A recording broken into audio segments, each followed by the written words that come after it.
Srimad Bhagavatam, Canto 1, Chapter 2, Text 17. Translation and commentary by His Divine Grace, A.C. Bhaktivedanta Swami Prabhupada. This is a well-known verse.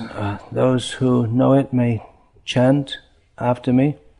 Shrinvatang Swakata Krishna Shrinvatang Swakata Krishna Punya Shravana Kirtanaha Punya Shravana Kirtanaha Hridyantasto Hyabhadrani Hridyantasto Hyabhadrani Vidhunoti Suhrit Satam. Vidhunoti Suhrit Satam. Shri Krishna, the personality of Godhead, who is the Paramatma, Supersoul in everyone's heart and the benefactor of the truthful devotee, cleanses desire for material enjoyment from the heart of the devotee who has developed the urge to hear his messages, which are in themselves virtuous when properly heard and chanted.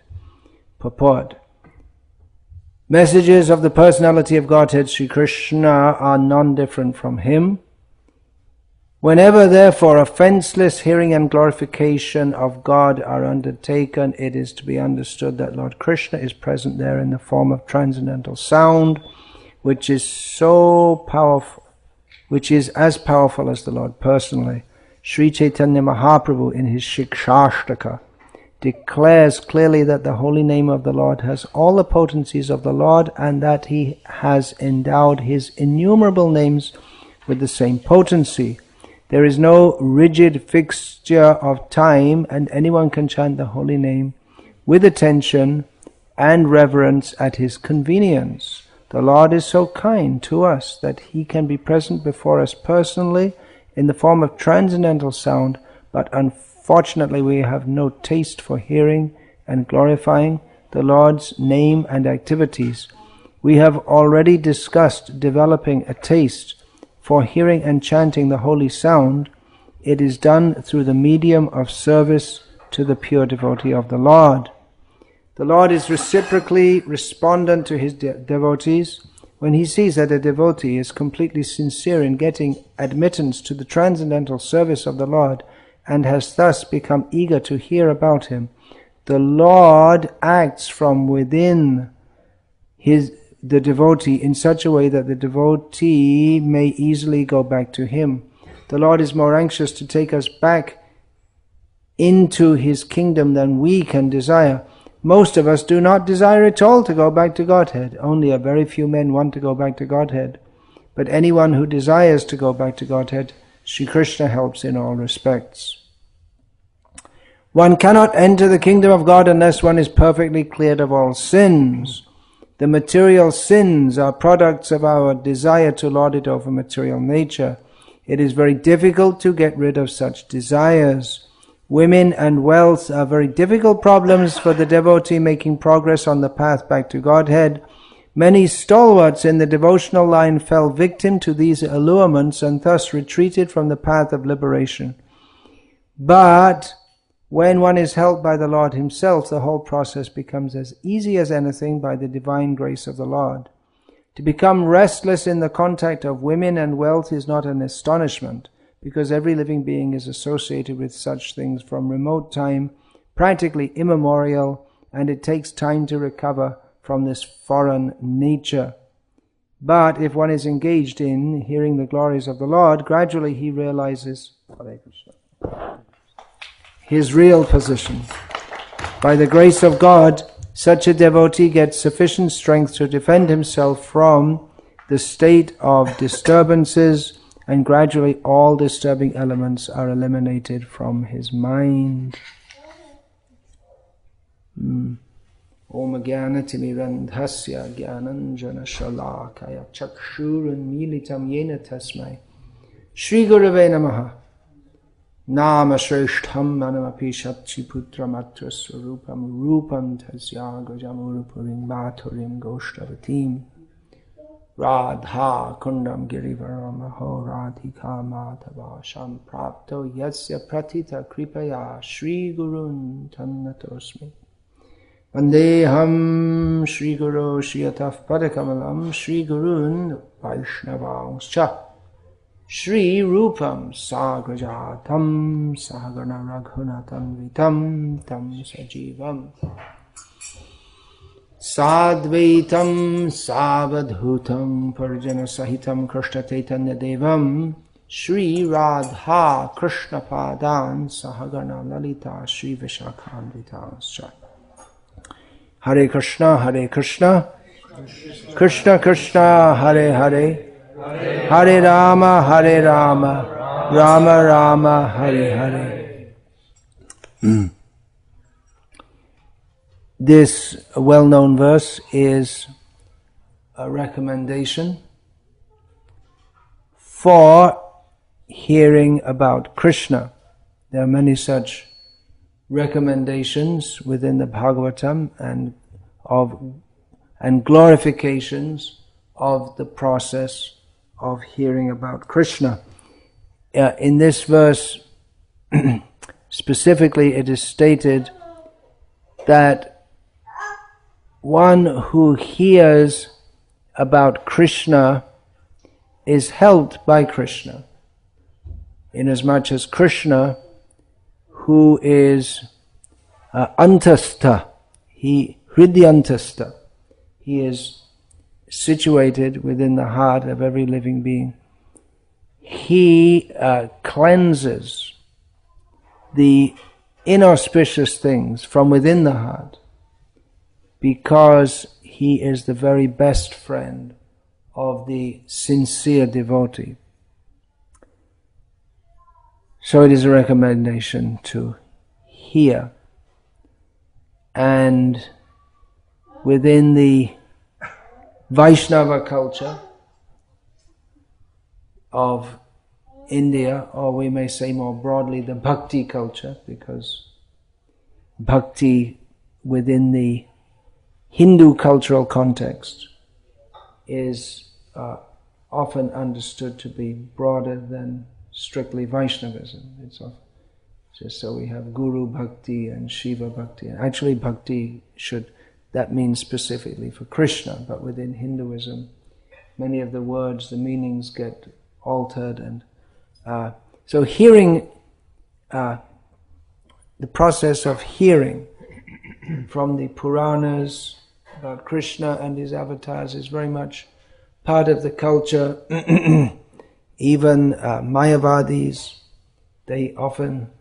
those whose philosophical conclusion is that there is ultimately no one supreme, or that Krishna is a special person, but you can also be Krishna, or you also are Krishna, some absurd ideas, and actually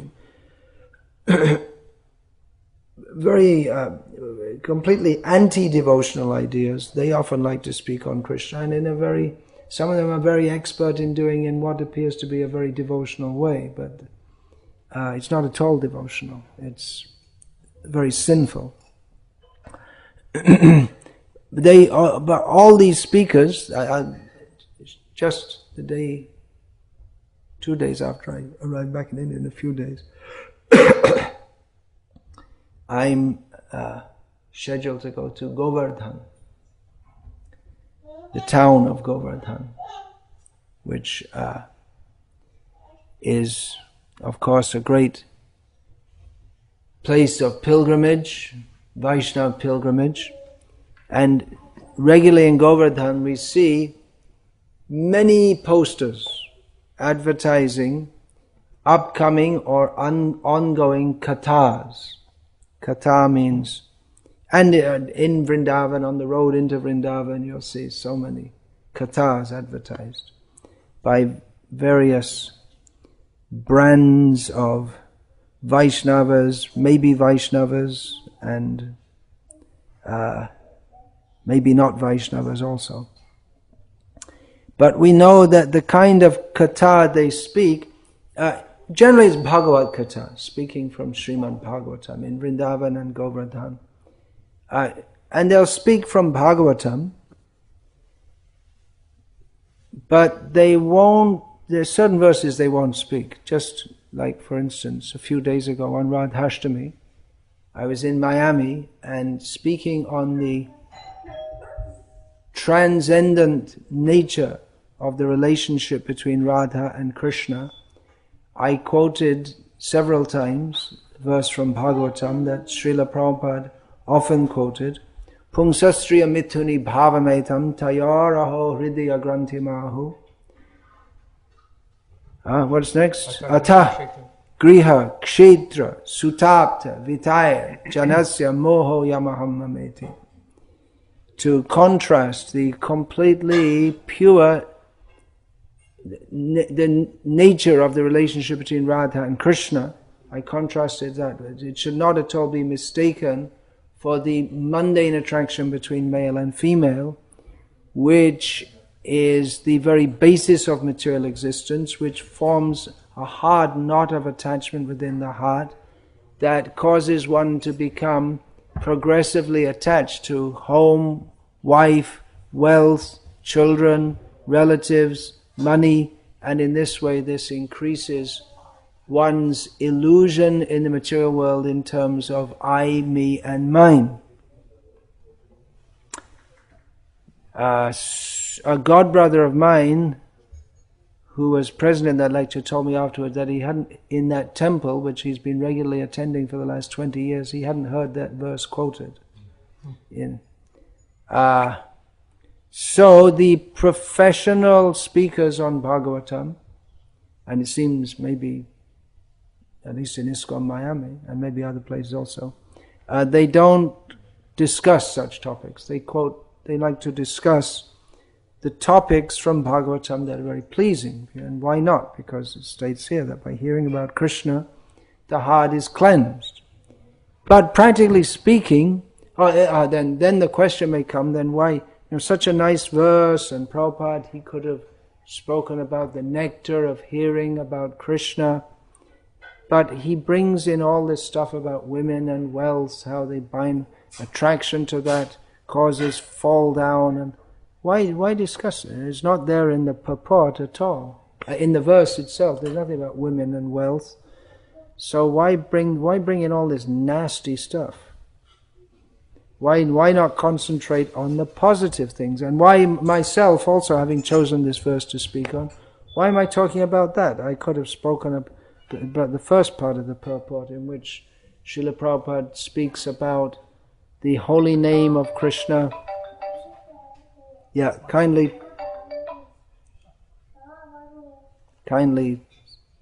off your cell phone, to use English, Indian English, or put it in silent mode. Why Srila Prabhupada talks about the glories of the holy name and everyone in any condition can chant. So why bring up this? And why in Srila Prabhupada's books again and again we see such topics? Why Prabhupada brings this in? Well, the point is there in this verse, abhadra, abhadrani. Abhadra means that which is inauspicious. Srila Prabhupada translates this, it could be translated in many ways, but Srila Prabhupada translates this as the desire to enjoy matter. Abhadra, it's a general term which means, can be translated as inauspicious, but Srila Prabhupada specifically, what is inauspicious? He gives a more precise definition of that, is the desire to enjoy matter. And that takes many forms, many forms. That hoya mayar das kari nana abhilash. When one becomes a servant of Maya, then one has many desires. But they are often summarized in, material desires are often summarized in two words, Kanaka Kamini, which means gold and women, particularly women seen as instigators or exciters or objects of material desire, of material enjoyment. So these are very touchy topics, especially when we talk about women in the association of women. And these topics are to be discussed, and women are not banned from hearing such things. What will they think of such things? Well, one has to, and men also, they may think, well, why this misogyny, this anti-women? But such thoughts, they also fall in the category of abhadra. To think that the Bhagavatam, which is the literary manifestation of the Supreme Personality of Godhead, fosters some hatred or improper attitude, that is also a wrong understanding. This attachment to the material world binds us in the material world. That all the attachments, they're obstacles to our coming out of it and becoming attached to Krishna. So here it says, the verse says that by hearing the messages of Krishna, that we become purified. So why not just hear about the pastimes of Krishna? But within the messages of Krishna, there are all these topics are discussed. So we can't edit that out. Part of the purifying process is hearing about what the inauspicious things within our heart are.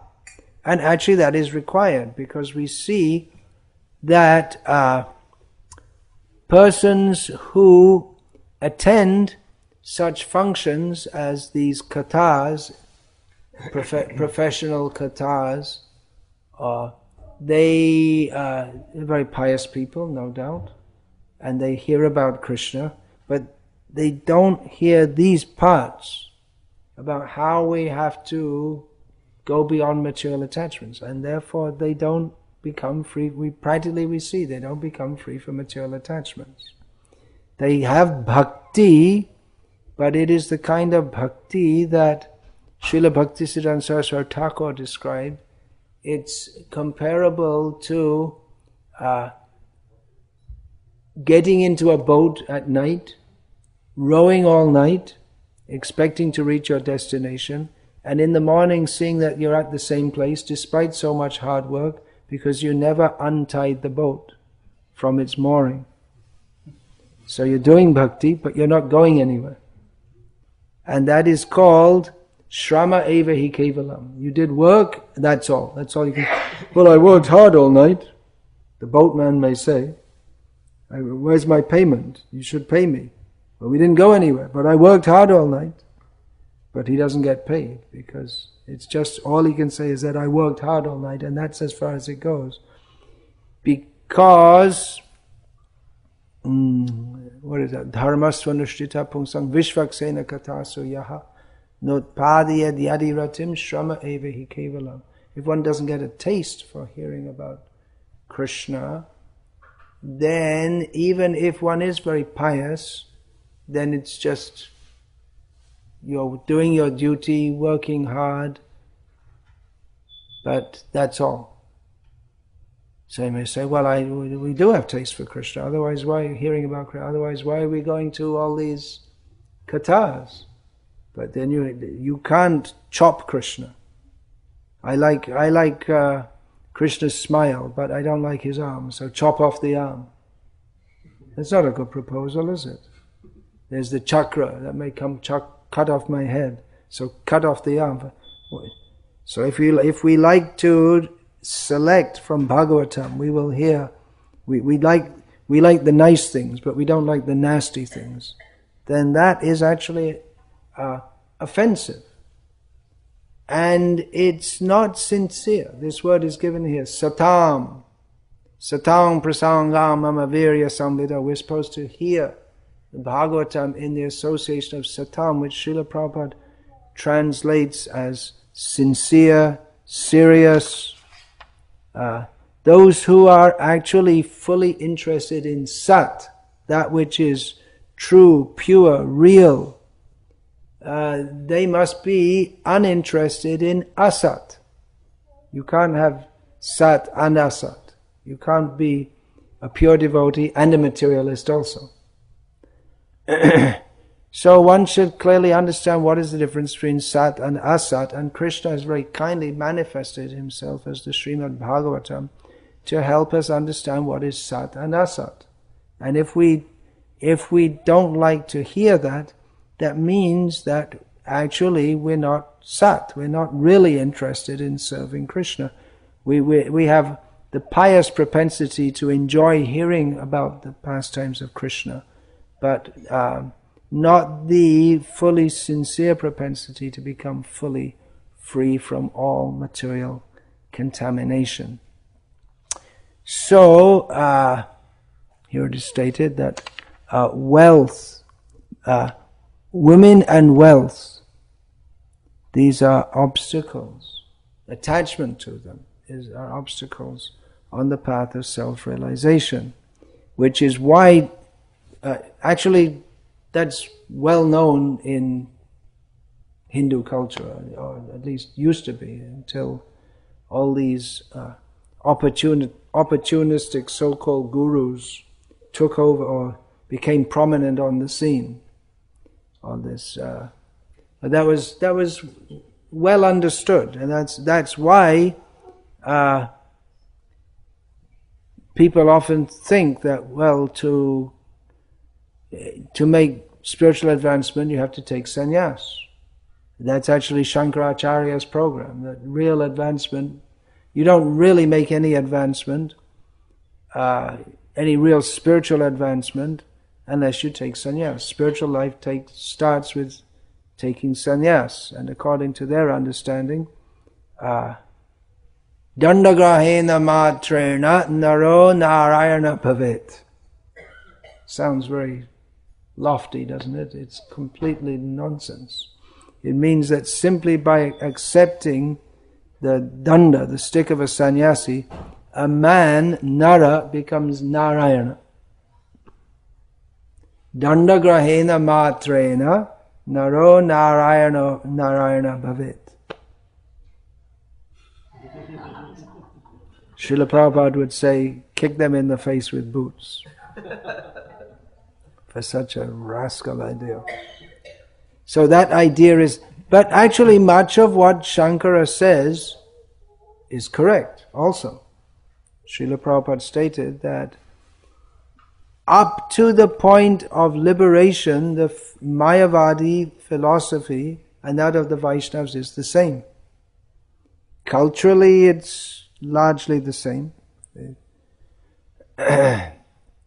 And the philosophy is the same. What is the philosophy? That, well, we have to accept Veda, especially Shruti Pramana. The Mayavadis much emphasize on Shruti. Shruti, the original Vedas. And that this material world is miserable. We have to come out of that. We have to be liberated. But what is the nature of liberation? That's where the Mayavadis and the Vaishnavas divide, and a very serious division. Otherwise, on that point, there are many good writings, many good things that Shankara and his followers say about the nature of this material world, how it is miserable, and many points about the nature of sadhus and gurus, and it's the same culture. So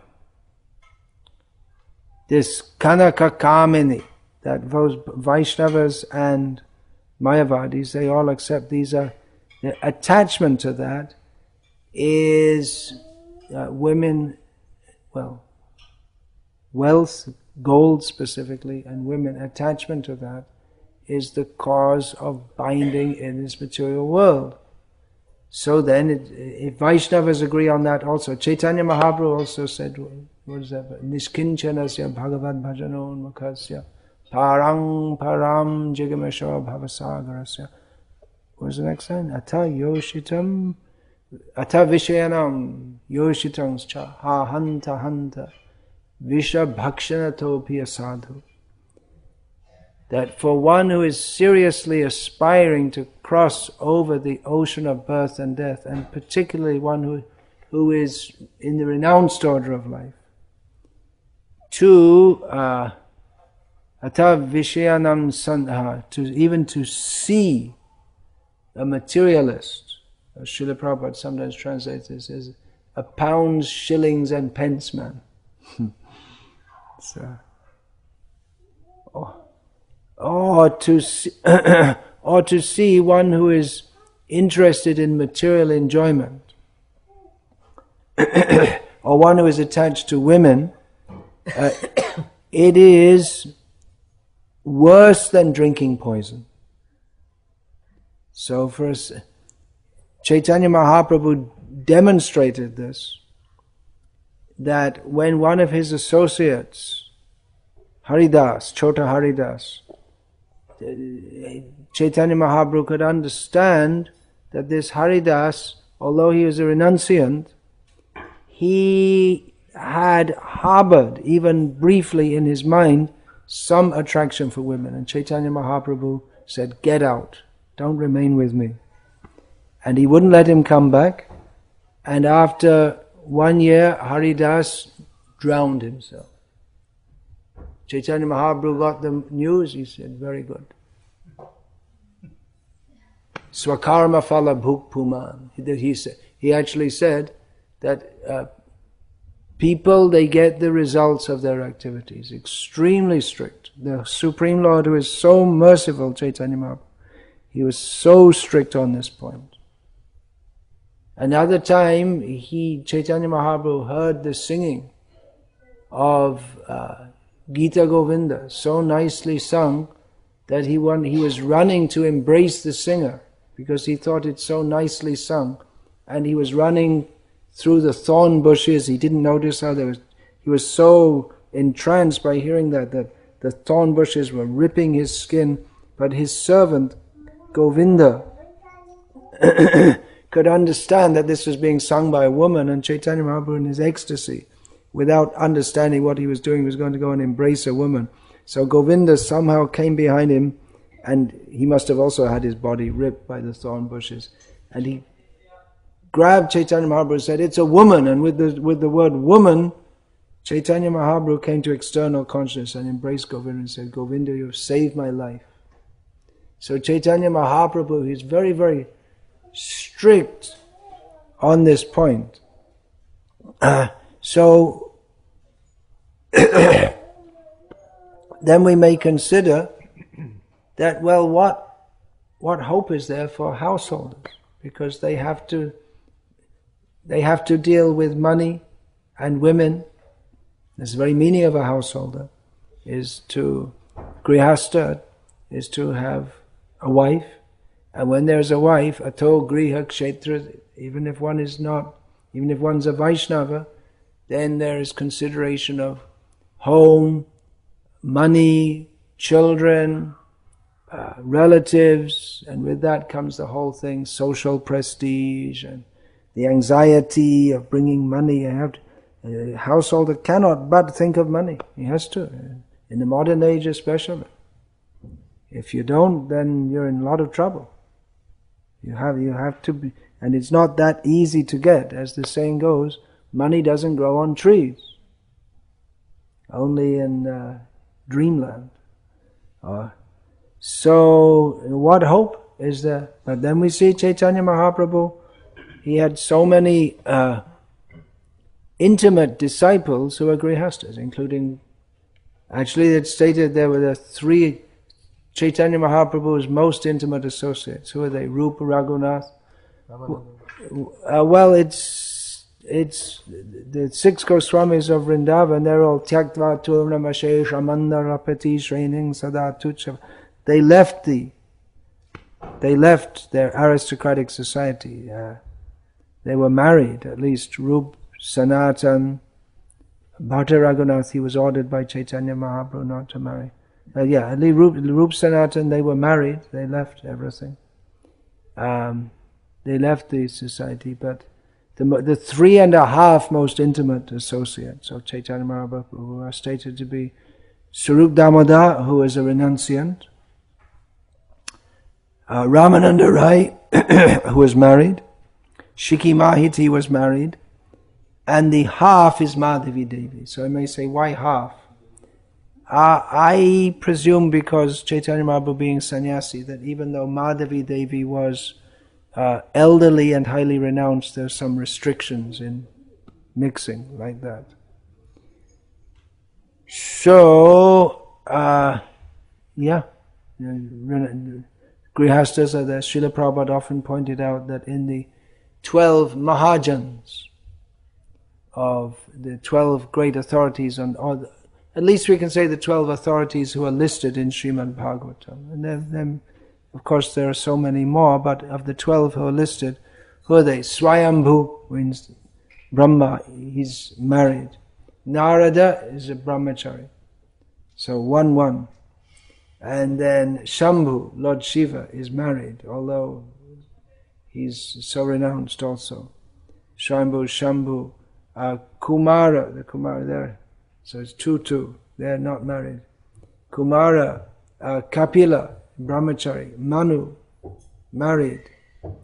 Prahlada, married. Janaka, married. Bhishma, is he married? Of course not. Then Bali, married. Vyasaki. So it's, and Vaya means myself, Yamaraj. So it's 7 to 5, 7 grihastas. But it's not that one is considered. It's not that the renunciants are considered better authorities than the non-renunciants. On that level, there's no difference whatsoever. So how is it that they can be in contact with women and wealth and still be great devotees? Because they're great devotees. The bhakti overrules that. But, as Srila Prabhupada says here, wealth and association with women can cause fall down, and it's the allurement to that. Srila Prabhupada uses this word, allurement, that can cause one to fall. And money, the desire for money, the bewilderment that can come from association with money can be very dangerous.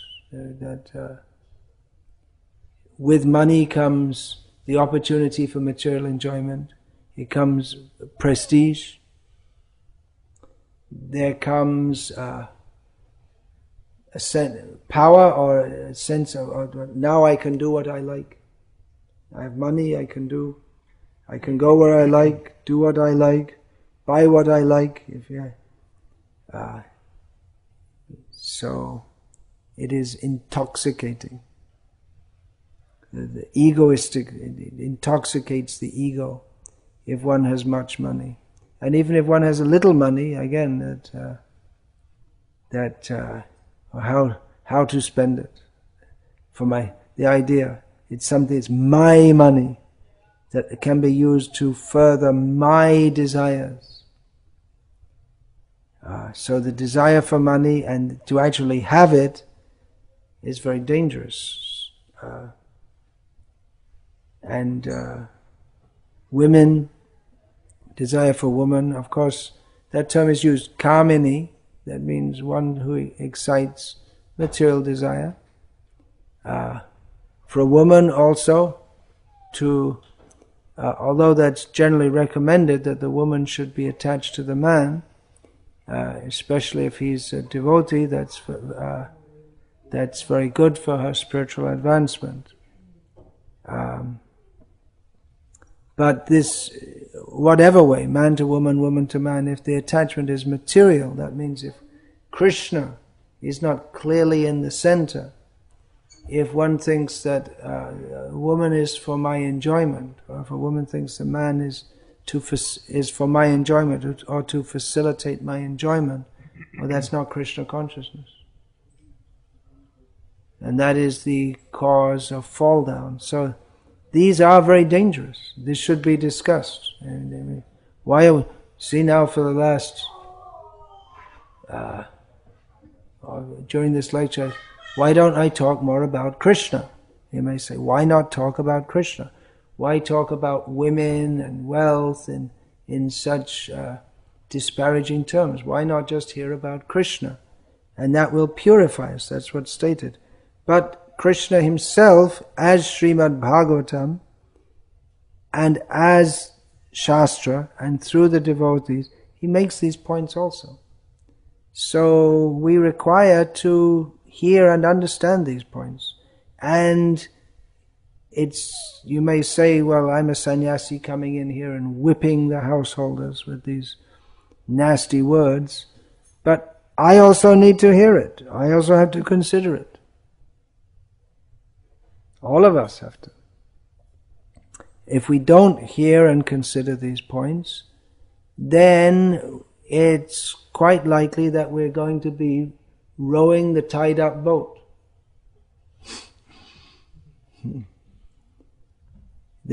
How we get free from attachment, it's not only the positive side of becoming attached to Krishna, but there's some cutting is needed, cutting the attachment. That is required.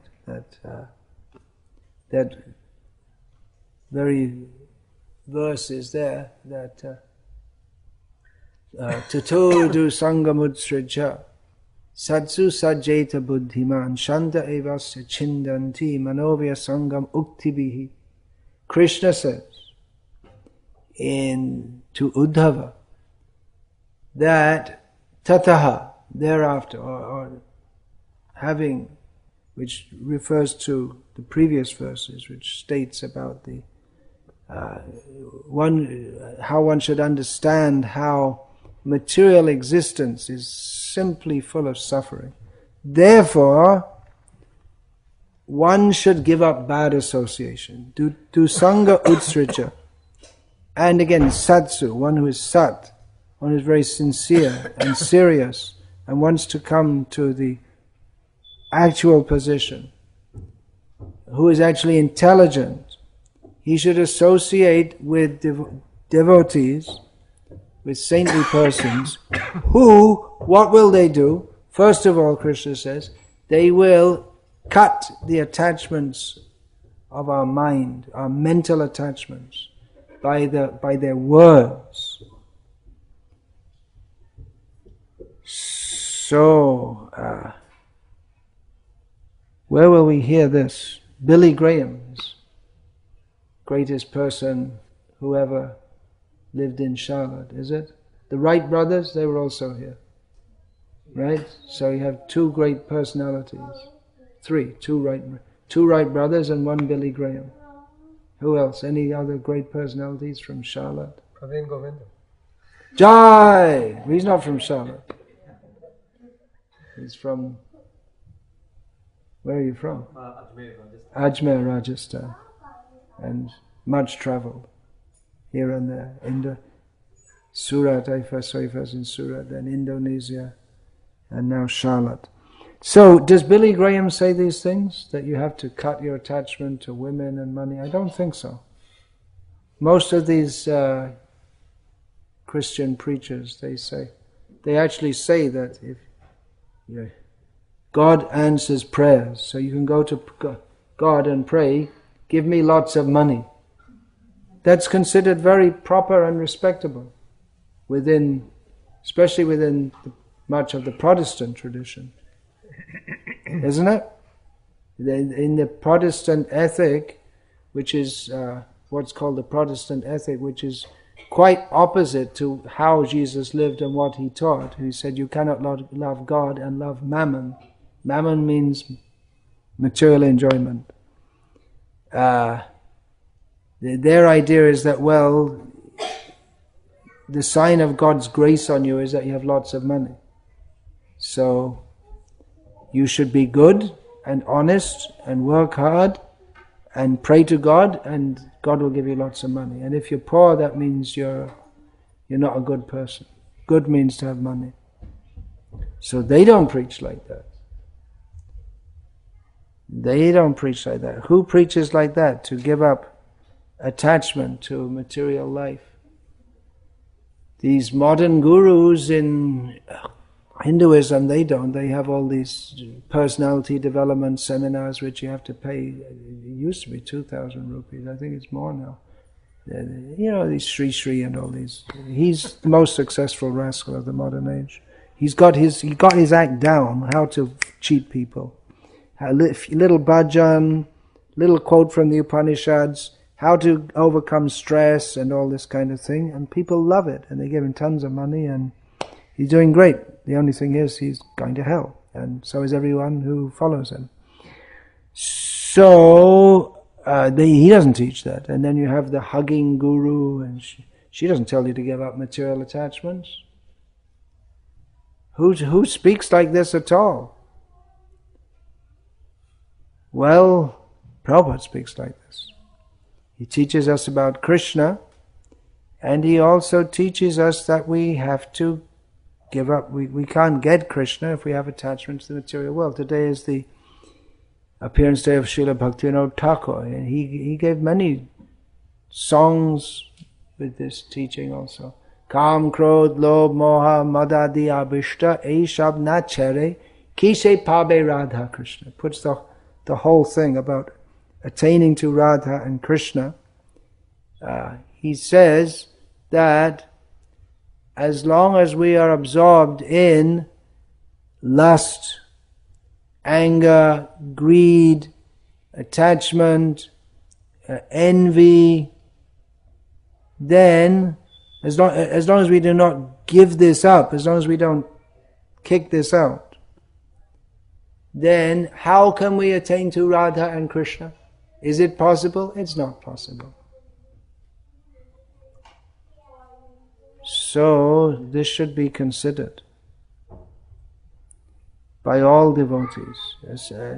And those in householder life, they should also, I mean, it applies to everyone, because we all have to go back to Godhead, right? It's not that they're not, in many ways there are different rules for grihastas and for sannyasis. But at the end result is supposed to be the same. Or the end result has to be the same if we're going to be going back to Godhead. That means to have full attachment to Krishna, which that means to have no attachment to this material world.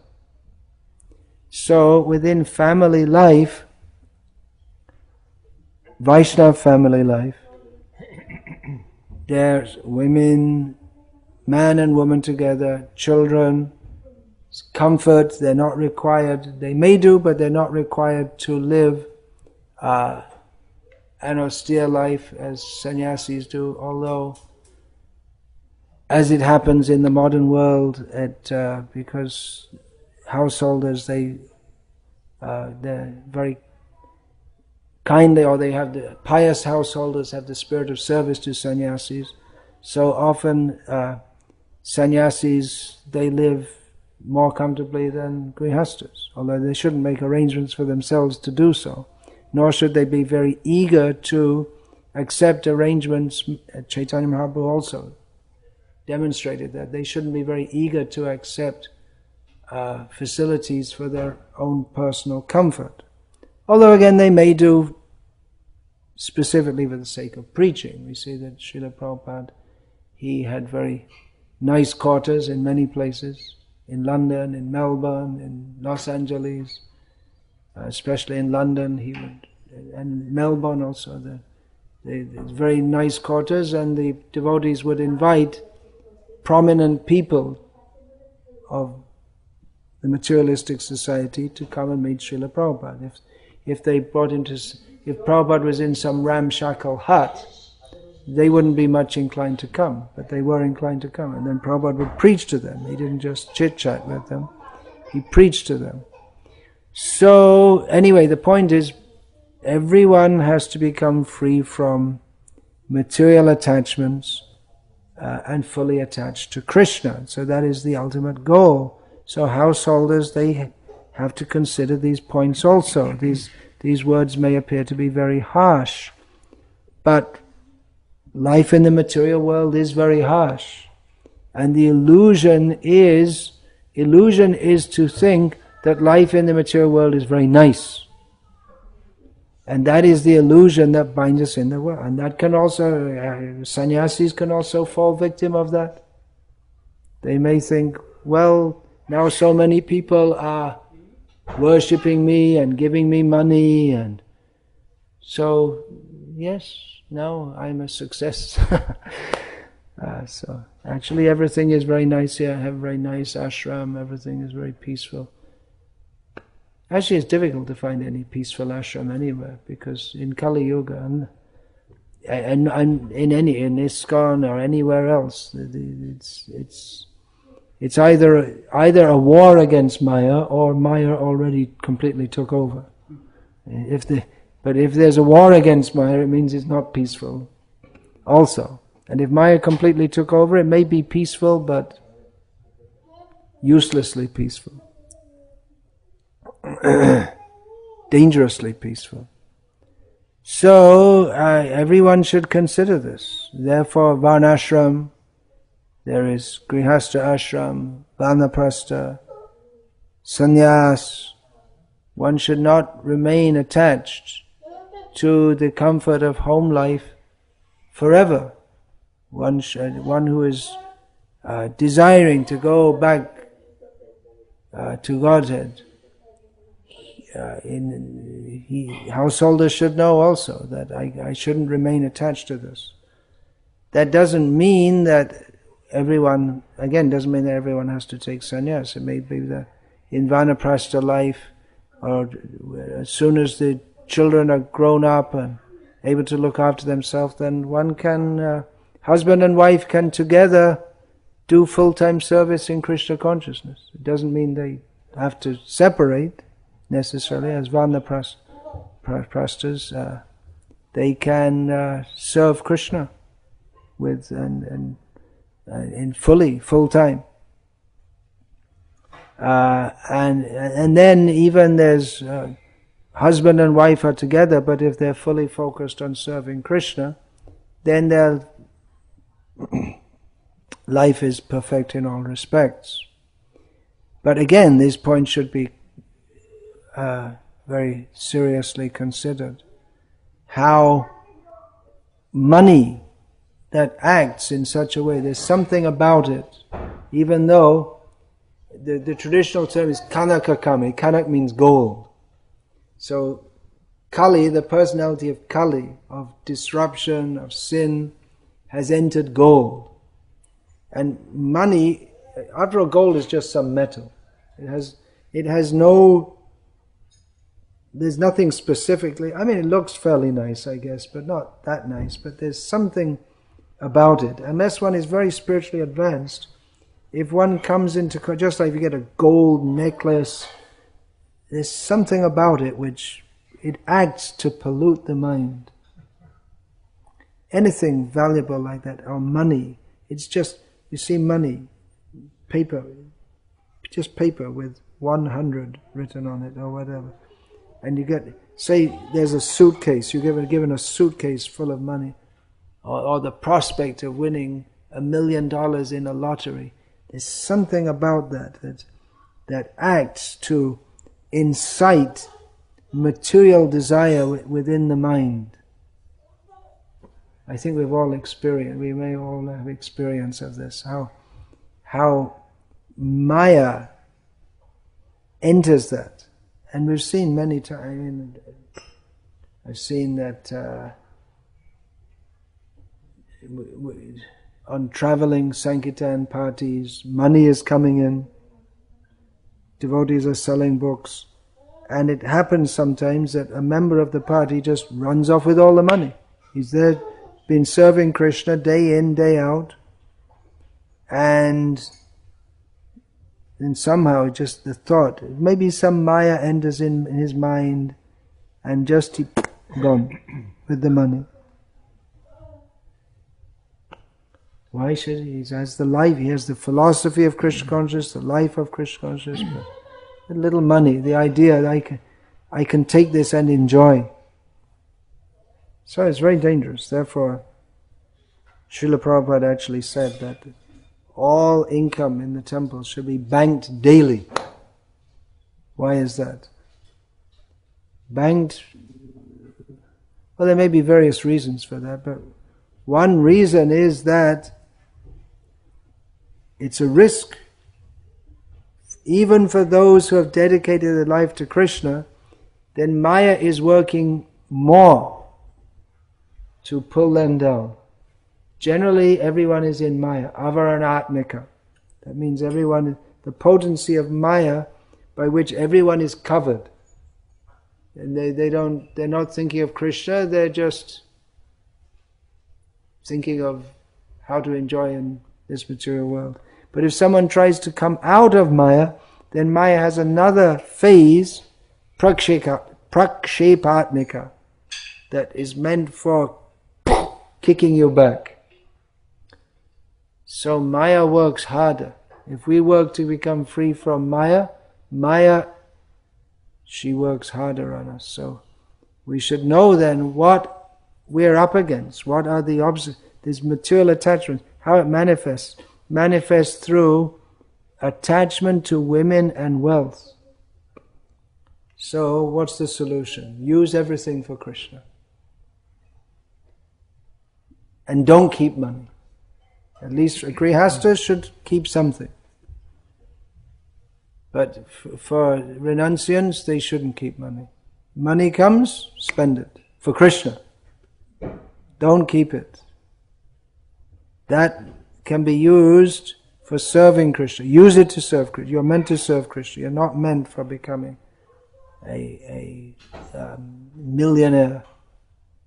You're meant for that. Or everything is meant for Krishna. You may think, well, I'm keeping for this service or that service, but be careful. Because Maya is residing in that. So, these points should be considered very carefully by everyone. But with the money, that should be used for serving Madhava. There's this nice song by Bhaktisiddhanta Saraswati Thakur, in which he discusses the Kanak that is not bhogir janak, is not meant for generating material enjoyment, but that's all meant for serving Madhava. Madhava means the husband of Lakshmi, the goddess of fortune, who bestows money. So if money comes, you know this is Krishna's, that should be used only for Krishna. Don't take it, it's not mine. As soon as we think this is my money, my wife even, of course we have to think in that way to some extent. One has to take responsibility. But if one has an inherent sense that it is mine, then that is wrong, because we are servants of Krishna. So mine in the sense of, yes, this is given, now it's my responsibility to use this properly in Krishna's service, not for any other purpose. So, there are many such statements throughout the Bhagavatam. And Bhagavatam is all Krishna. It's not that only the parts of Krishna Leela is Krishna, but every part of Bhagavatam is Krishna. There are so many important lessons we have to learn. So it may be asked, well, why do I particularly say all these things? Why don't I speak so many Leelas? Well, maybe if everyone was speaking these things, I would, but just I'm trying to keep a little balance here, that we should discuss these points. Vaishnav Grihasthas, they should not be like materialistic people and desiring to get more and more money for their own enjoyment, to be prestigious in human society. They may earn money, and yes, give it to Krishna. Use for your family. Give to Krishna. Don't be enamored by this materialistic society and think that one is better because one has more money. That's the whole idea is there, isn't it? The whole modern world, the capitalistic society works on this idea that if you have more money, then you're better than others. But that's not true. That's not true. This way of thinking is completely antithetical to bhakti. But we're surrounded by people who think like that. One reason the Indian community or Indian people in America are well respected is because they earn well. Not because they chant Hare Krishna, some of them. That's not the reason. But because they earn. That's America means it's built on money consciousness. This country is built on money consciousness. It started off with an idea of God consciousness, but it's become converted into money consciousness. So devotees, they have to live in this society. Well, that's again, we don't have to. That's another point. I was just discussing that with you yesterday. You don't have to live in this society. Srila Prabhupada, he put so much emphasis on Varnashram communities. The Srila Prabhupada's revolutionary idea. How can we get free from attachment to money? Don't have money. Well, how can you live without money? What? Well, you don't need money. You can't eat dollar bills. Right? You can't eat dollar bills. I mean, you could do, but cows probably could, but it's not recommended for humans. Roti, kapra, makan. These three things. Food, clothing, shelter. Where does that all come from? We need money. No, everything comes from the land. Right? Food comes from the land. Clothing, they make it from oil nowadays. But, that also comes from under the earth. Otherwise, cotton, jute, wool, flax, leather can also be used.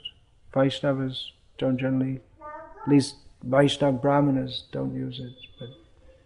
But leather also for shoes, that may also be there.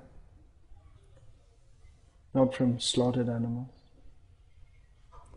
So that all comes from the land.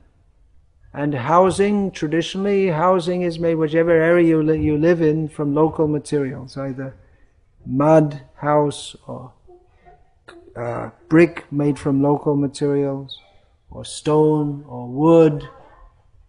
In some places, igloos, but we're not going to go and live made from snow. But that's a very low birth. And you have to eat fish, so we're not going to go. I mean, someone has to preach in the Arctic Circle also, but even then. But anyway, the point is, locally, Krishna provides. So everything comes from the land. And there are still people in the world today who don't use money. Believe it or not. But you know, Uncle Sam's looking for them. He's got them on his Google map. He's got to get to them and civilize them, and save them from poverty. See, they don't have any money. They're living in poverty. You see? Bhagavad says Sarva Kama Dugha. Yeah, Sarva Kama Dugha Mahi. Exactly. Yeah. Prabhupada often quoted that. Yes. All needs come from the land. So the humanitarian societies are looking for people who are in poverty, but they're not in poverty. They're just not. They don't have McDonald's and Coca-Cola, so they don't have education, university education. You have to help them, rascal them. This Tejas Prabhu, he often quotes, you must know that, he says the war on poverty, who was that declared the war on poverty? Was it Bill Clinton, Bill Gates? Someone? Mm-hmm. Was it Bill Clinton? He said it's the war on simple living. when I first came to Prabhupada village, I was suggesting that, well, if you're building your house, why don't you, either you could be really radical and not have any toilet at all and just go in the field, or you could do what they used to do, which is to have an outhouse. You know the word outhouse used to mean toilet because you'd have it outside. Then I was told that, well, it's illegal. You have to have an attached toilet in your house by law, because they don't want North Carolina to maintain its reputation of being the poverty-stricken state. So, like that in India now, they've got a big campaign. Every house should have a toilet. I don't know what they're going to do in Bombay, where there's no space at all. Anyway, every house should have, I mean, for generations, people have been going in the field, but now they have to have toilet, which means running water and sewage pipes and all this kind of thing. As soon as they put the sewage pipes in Vrindavan, it became a complete disaster. You know why the whole town stinks? Because they put in sewage pipes, which don't work. In Puri they put in sewage pipes, and they never thought that there's so much sand that they just clog up with sand all the time. It's stupid, sorry. People are just stupid. In the name of progress. So anyway, what are we talking about? Sewage pipes here. And anyway, chant Hare Krishna and live simply, and then you won't need money. How can we live without electricity? Well, it's just like nowadays people can't think about living without cell phones, but believe it or not, 15 years ago, hardly anyone had a cell phone. 20 years ago, I think no one had a cell phone. Life went on without cell phones. And believe it or not, there are still many people in the world who don't have electricity. And you can live without it. Wow, it's terrible, horrible.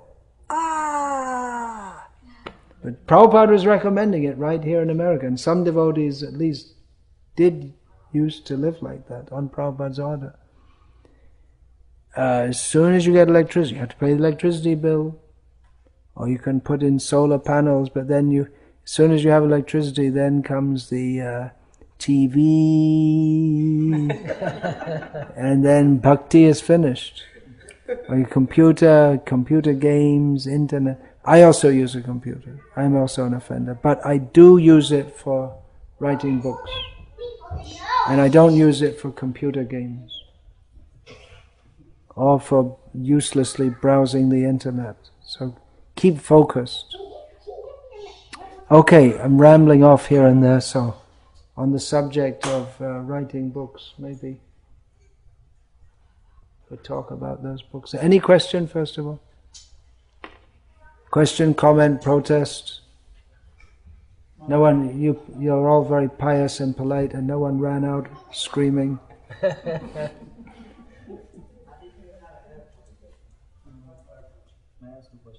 Yeah, there's a question coming from over there. All right, you need a little time to formulate your question. Okay, go ahead. I wanted to ask a question concerning what we discussed yesterday at the Hindu Center. Yes, please.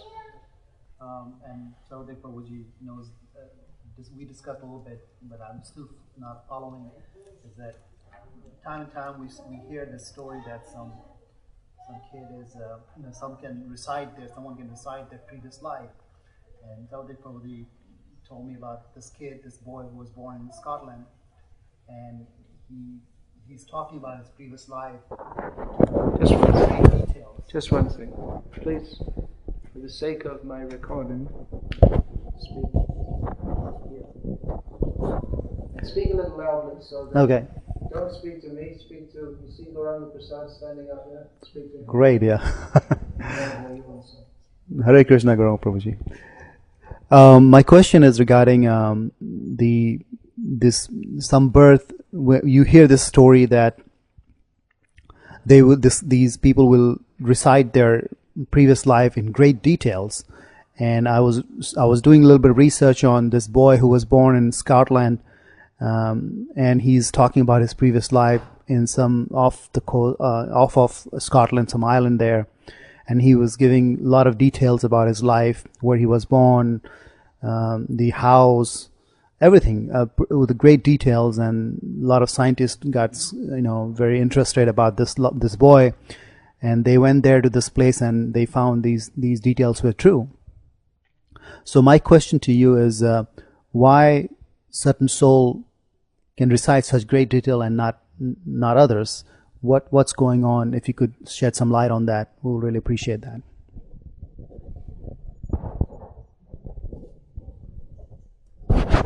Well, to tell you the truth, I never thought about it. In general, we could say, Sarvasya chaham hridi sannivishto matasmriti jnanam apohanam cha. Krishna gives knowledge and remembrance to everyone. So if some people can remember their previous life, and generally those who do remember their previous life is generally children, and the memory fades as they grow older, so we're told, then Krishna must have some purpose for them to do so. Generally that knowledge is withheld because one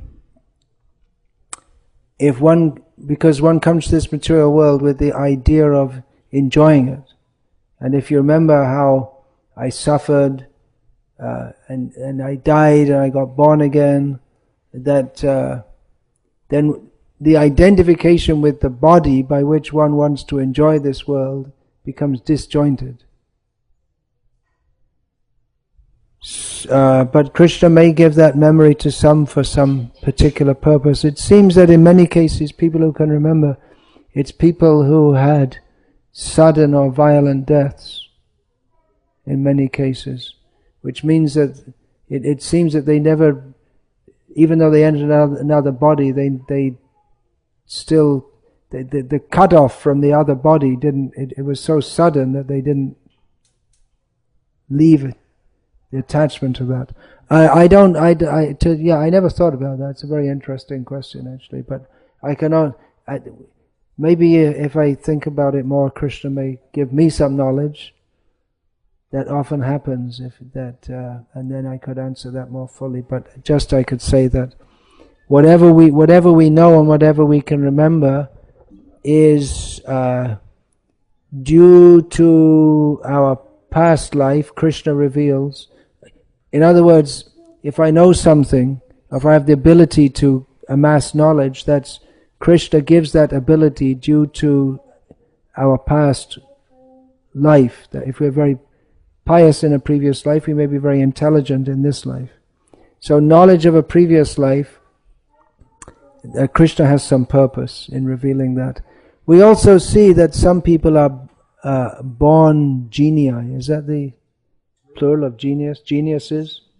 Genii, is it? Yeah. In some particular field, like Mozart was very famous, that from childhood he was just brilliant at music.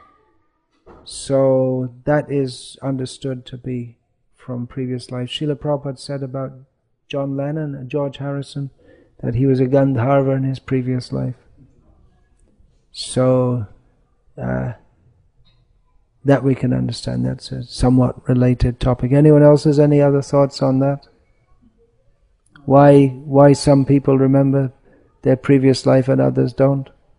During the book distribution, somebody asked me this question, and I said it is good we don't have that. Otherwise, the life in this world will become very miserable.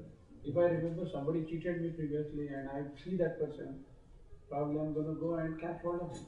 Yeah. So it will become so. That'll be calamity for sure. Yeah. But my question was in context of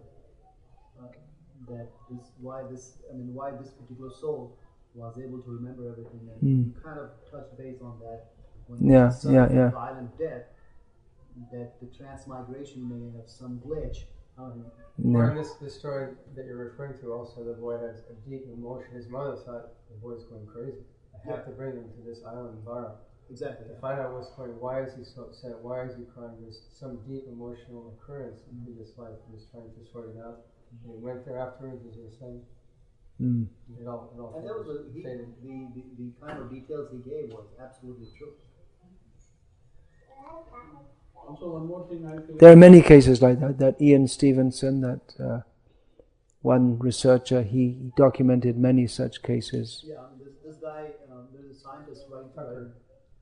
Tucker, Dr. Tucker in Virginia, and he's documenting such cases. And Again, the thing is that even Stevenson he gave his whole life to this, and he documented many cases in a very scientific way, not in a popularistic style, but still the scientific orthodoxy don't accept it.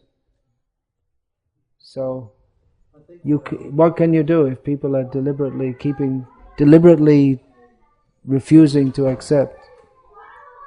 They don't accept it because they don't want to. Not scientifically, you could say Ian Stevenson has scientifically demonstrated the reality of the phenomenon of reincarnation. But the scientific orthodoxy, they don't even want to think about it, touch it, discuss it, because they don't want to. That means they're not scientific at all. They're biased. But if there can be more propaganda made about this, and then gradually people will accept. And many people in America, which one generation ago wasn't like that, but many people in America accept, at least theoretically, that reincarnation is a real phenomenon. So, but they don't know what it is or how it works. Bhakti Charu Swami told me some years ago that he was called to a conference on reincarnation in Switzerland, and I believe he said Dalai Lama was there also, some big shot Buddhists. He said none of them had anything to say. They didn't know anything. He said they don't know how it works. They only have a very vague idea. Hindus also, mostly, they don't have a very clear idea. There's a general idea, but not a very clear idea. Because you'll find in the Puranas, there are so many, throughout Shastra, there's so many stories. In the next life, so-and-so was someone in a previous life, and they get their whole, what is it, Katha Sagarita Sar. That's hundreds of stories of people, how they go from one life to the next. And so that general understanding is there. It's generally understood if you do some pious activities, you get a good result, and in sinful activities, you get a bad result. But how it works, I mean, there's a whole psychology. Anyone wants to do research and write a book about how everything you do and see and hear and even think about creates a sanskar in the mind, that those impressions, an impression, sanskar literally means impression, then that becomes that enters very deeply within the consciousness. You may not even know or remember it. Then you have a whole stockpile of vasana or general desire, and then just suddenly, like a bubble coming up from the bottom of a lake, that gas might have been trapped at the bottom for hundreds of years. If you see a bubble just suddenly comes up. Or by contact with Kanaka Kamini, by coming in contact with the objects of desire, as happened with the Jamil. He was a pure Brahmana boy. But by contact, by seeing the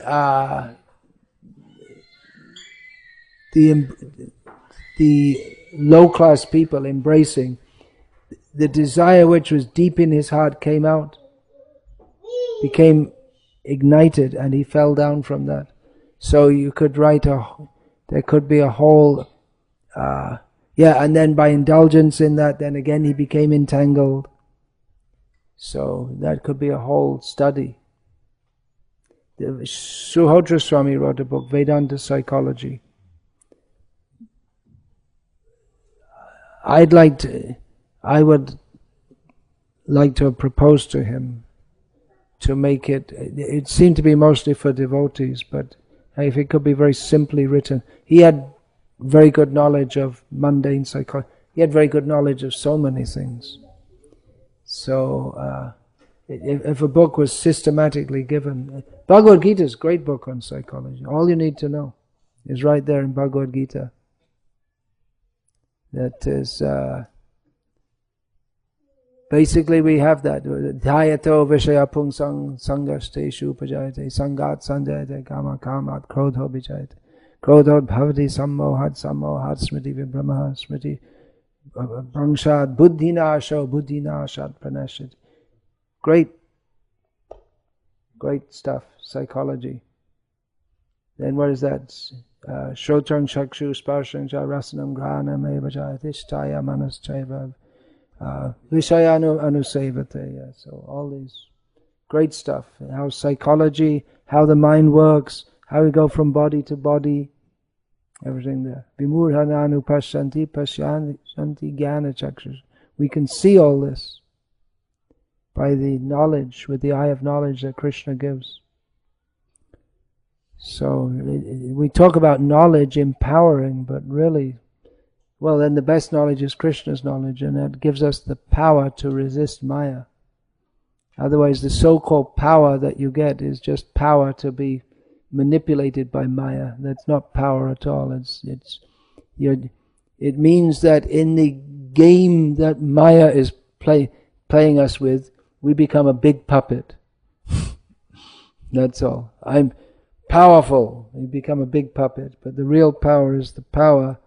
The most powerful person is not one who has so much wealth and prestige, properties, but someone who can see all that and say, no. Who has the opportunities? No interest in all of that. That's why the Kshatriya, the king, they'll go and bow down to the Brahmana who has nothing. He knows that the Brahmana is more powerful than me. There's no attraction to any of this. That he is controlling means he's controlled. He thinks that the Kshatriya thinks the rich man thinks I'm controlling, means he's controlled. And the sadhu, he's aloof from all of that, not controlled. He's aloof. And Rajarshi means he has all these things, he's controlling on behalf of Krishna. Therefore he can just give it up immediately. Parikshit, Bharat Maharaj, immediately. When the time comes, on the spot, leave it. Because they never had how can they do that? Because they never had any attachment. So that's real wealth, so real power. So yeah, so many books need to be written. This books describing, we can give this psychology courses. In Russia, people are so interested in psychology for some reason. But unfortunately our devotees, they get mixed up with all mundane psychology. We have everything there in Bhagavad Gita and Bhagavatam. So, Jara Bharat, all this. So, you were going to ask a question. In today's world, there are many philanthropists and people. In today's world, there are many philanthropists. They're mostly all cheaters. Their so-called philanthropy is for cheating people. Just like Bill Gates has this foundation in Africa for improving the food production. He has massive shares in Monsanto. So his improving the food production means to cheat people by giving them all this Monsanto foods, which actually drives genetically modified foods, which who knows what it's doing to them, and it spoils all the land and everything. So beware of the philanthropists. They're the most evil. Yeah, big advocate of abortion and all this kind of thing. By serving, opening schools, running hospitals, providing food. Schools, hospitals, providing food. Yeah. Serving people, and that is how they will go back to Godhead. They don't say they're going back to Godhead. They have no interest. That's how they will liberate themselves. Who says that they'll liberate? They're not there. Who says that? Bill Gates doesn't talk about liberation. No, not Bill Gates, but not many people I have seen. So how They do call we- themselves a karma yogi. Yes. And how do we approach them and bring them to Krishna consciousness? Bring them to Krishna consciousness is very difficult because they're intoxicated by their so-called helping people. But at least you can save others. If you tell them that as Bhaktisiddhanta Saraswati Thakur said, that the neophyte devotees ringing the bell in the temple during Krishna's arati, even once, is far more beneficial both materially and spiritually than the mundane people's opening millions of hospitals and schools, they're not likely to accept that. Because it's another kind of intoxication. I'm helping people. What can you do to help them? I once had a very interesting conversation with a philanthropist in Hubli, in Karnataka. So he was at home, he was worshipping Narayana. So he started telling me how I'm helping so many people with making STD booths for, and that was the days of STD booths before. They were just coming up. Making STD booths, telephone booths for what's that called? Vikalanga? Spastics. You're not supposed to call it. They're called handicapped people, physically challenged. Now I know there's probably some other term now. Differently enabled, I think they're called. No, disabled. They're always saying now they're called differently abled. That's the latest euphemism. When I was a kid, they were called. Abortion is removing the tissues. Yeah, tissue removal. So I said, well, I was very proud about it. I'm helping so many people. And this, so I got into the same telling that, well, however much you may help them, they still have to suffer birth, death, old age, and disease. And he was polite, but he gradually got less and less polite. And I'm not always so polite also. So eventually he just shouted at me, Narayana, he's also Daridra. We weren't talking about Narayana, but he was worshipping Narayana at home, but his envy of Narayana, I was just talking about getting free from birth, death, old age, and just his envy just burst out of him. We weren't discussing Narayana at all. I'm rich, I'm helping people, and Narayana is Daridra, poverty-stricken. Although he's worshipping Narayana at home, completely envious. So these people who claim to help others, who make a big thing out of it, we should be very careful, because in many cases they're very much in the mood that, Ishvaroham, I am Suhrit, Suhridam Sarvabhutanam. I am helping others.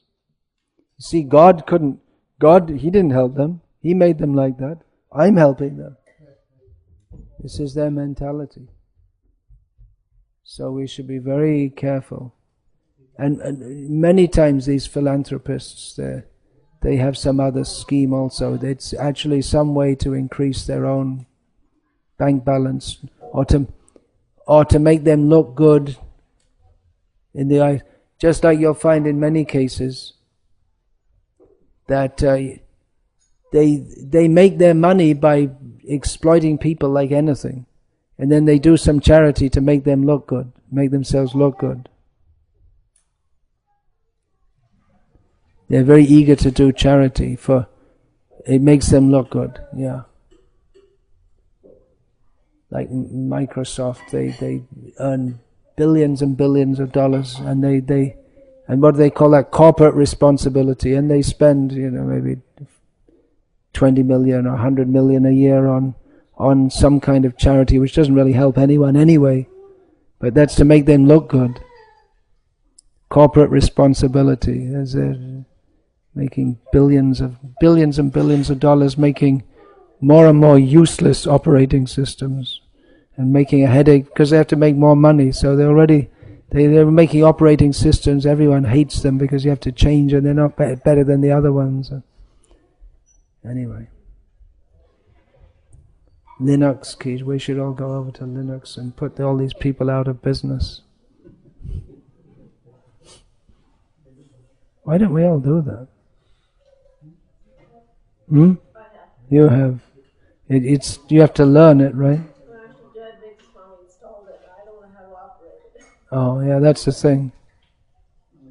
So in that case, shall we donate money for charities which are unknown, or we should not? For example, donate charity for spreading Krishna consciousness. That is the best charity. That will definitely benefit people. Helping people on the bodily platform is only on the bodily platform. If you really want to do the best thing you can, if you want to be really sure that the money won't get misused or misspent, then you get crates of Prabhupada's books and distribute them. Because there's, even sometimes we give to ISKCON and we're not sure what happens, to be quite frank. Not always, and I'm not saying don't give to ISKCON. But if you're doubtful at all, and you want to be really sure, you can take books and distribute them. Or you find some ISKCON project which we are fully sure of. There are good projects. In fact, I could tell you some I'm involved in too, if you're interested.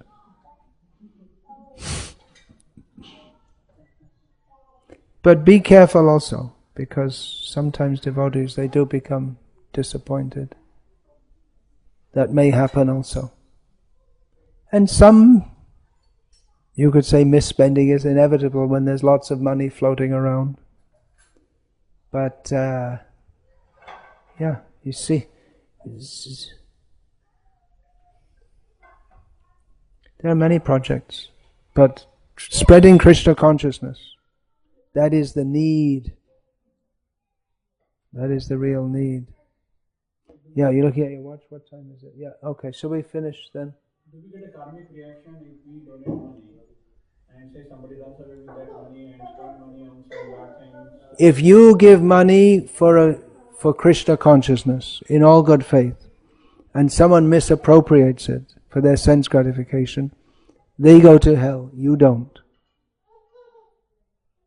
It's not your. In all sincerity, if you give it for the cause of Krishna, you are not the loser. That's why I see in India people, they go on giving to temples, even they may know that all the money is not being used properly, but just like Balaji, the money, so many temples, the money is taken by the government and used for opening fish farms and all kinds of things. Well, actually, in such cases, I say better give it to the priests. They may not be also fully pure, but they're not as bad as the government people. So,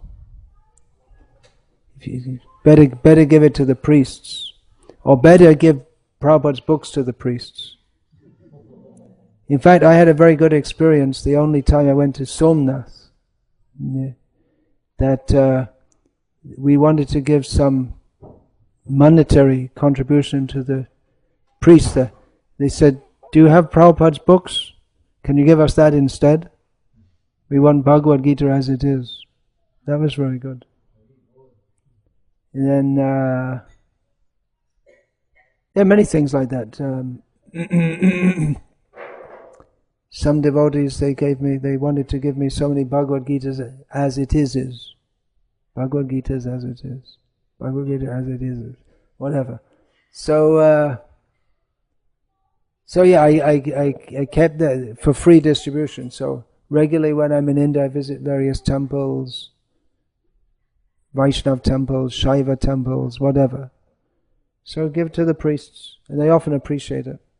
Generally they appreciate it. So that's good also. You can give books to the... who likes books to distribute very much, and is very good use, is the ISKCON prison ministry. You can ask them. They can take lots of books. That's a very good use. Here in America.